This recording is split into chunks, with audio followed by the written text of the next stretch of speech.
Alright, magandang araw mga katracker. Welcome sa ating YouTube channel vlog. For today's video, ipakita ko lang sa inyo itong recondition unit namin na Isuzu Elf Spider Eye NPR.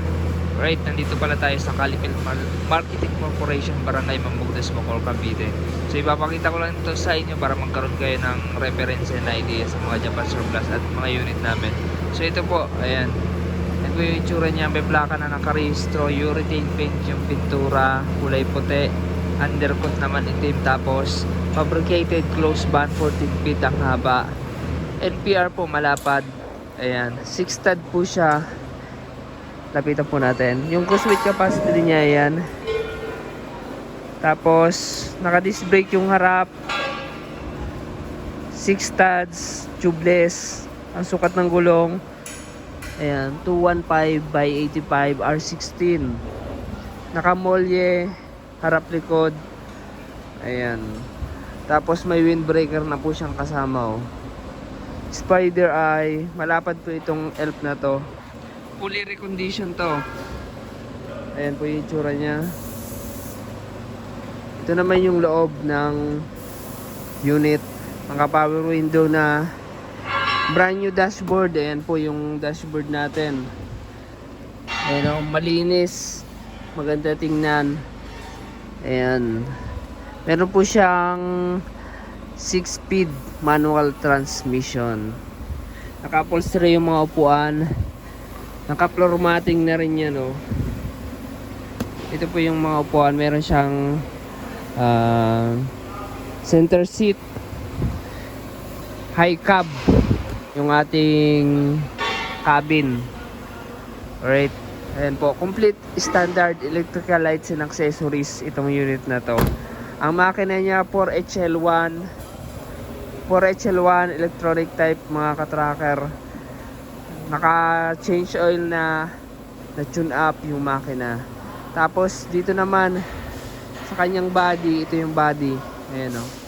May side door siya na tinatawag ko itong corrugated aluminum closed band 14 feet, tapos ginawan pa namin ng 2 layers running guard hanggang likod. Ito yung tangke. Maganda yung chassis nito. Sariwa yung chassis niya. 6-wheeler po ito, 4x2 6-wheeler. Yung mga ilaw niya sa gilid LED na. Tapos ito yung likod. Ito yung likod nyo. Ay yung itsura. Ito naman yung loob ng van. Ayan, plywood panel. Tapos yung steel flooring na. Ayan, shoutout sa mga taga Surigao dyan, oh. Ayan, oh. Mga provisionary namin. Tapos shoutout natin si Rocky Jubic Agting from Davao. Tama ba, Davao? Ayan po yung itsura niya. Side door, depende kung gusto nyong walang side door. So walang side door, hindi natin papagawan. Ayan, maganda yan, mga katracker, oh. Dito tayo sa kabila para maliwanag, makita nyo. Ayan, oh. Ang battery niya brand new na rin. Brand new battery.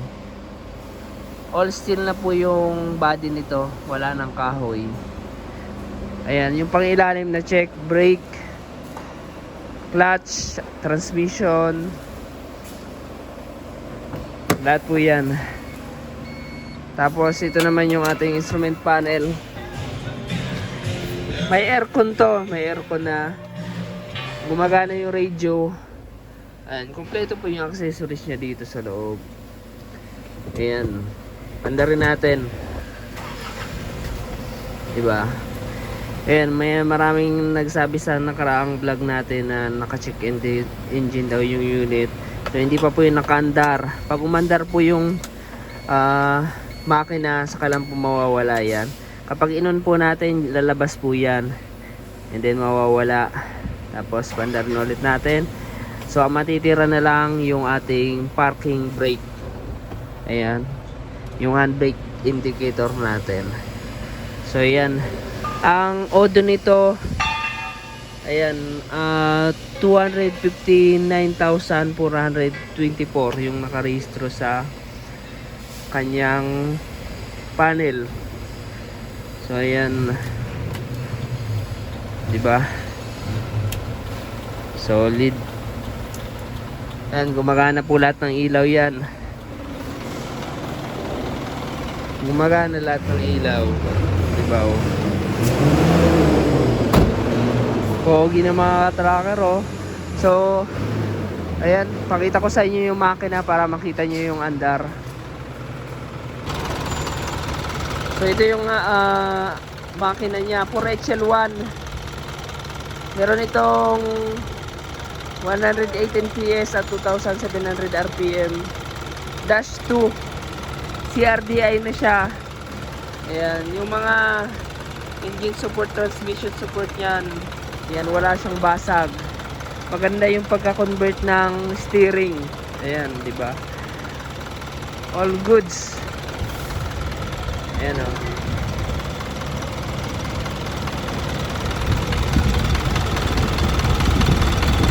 Ayan po yung radiator natin. Walang bula. Ayan naman yung dipstick ng langis. Tapos oil filler cap. Ayan.